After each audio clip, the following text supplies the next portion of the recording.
Zinc మైదానం నుంచి MCG century వరకు కేంద్ర ప్రభుత్వ ఉద్యోగం, మరో 25 ఏళ్ళు సర్వీస్ మిగిలి ఉంది. కానీ కొడుకు భవిష్యత్తు కోసం దానిని వదిలేసేందుకు ఆయన సిద్ధమయ్యాడు. దానికి ఎంత ధైర్యం కావాలి? తన అబ్బాయి ఆటపై ఎంత నమ్మకం ఉండాలి?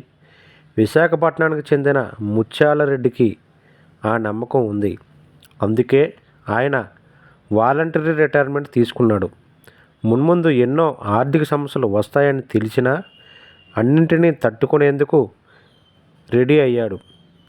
అప్పుడు ఇన్నేళ్ల తర్వాత తన కొడుకు టెస్ట్ క్రికెట్గా మారి ఎందరో కలలు కనే మెల్బోర్న్ మైదానంలో సెంచరీ సాధించిన క్షణం ఆయన ఆనందం కన్నీళ్లుగా మారి కనిపించింది.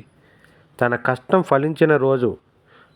ఆ పుత్రోత్సాహం గురించి చెప్పేందుకు ఎన్నో విశేషాలు కూడా సరిపోవేమో. 6 ఏళ్ల వయసులో మొదలైన నితీష్ రెడ్డి క్రికెట్ ఆట 12 ఏళ్ళు వచ్చేసరికి పూర్తిస్థాయి క్రికెటర్గా మారాలనే కల వైపు అడుగులు వేసింది. ఏసీఏకు చెందిన కడప అకాడమీలో అండర్-14 విభాగంలో శిక్షణకు ఎంపికైన తర్వాత గమ్యంపై మరింత స్పష్టత వచ్చేసింది. ఇదే సమయంలో ముత్యాలరెడ్డి అనూహ్య నిర్ణయం తీసుకున్నాడు. ఉద్యోగరీత్యా రాజస్థాన్కు బదిలీ కాగా, అలా వెళితే తన కొడుకును తీర్చిదిద్దడం కష్టమవుతుందని ఆయన భావించాడు. అందుకే హిందుస్థాన్ జింక్ కంపెనీలో ఉద్యోగానికి రాజీనామా చేసి పూర్తి సమయంలో కొడుకు కోసం కేటాయించేశాడు. బీసీసీఐ అండర్-16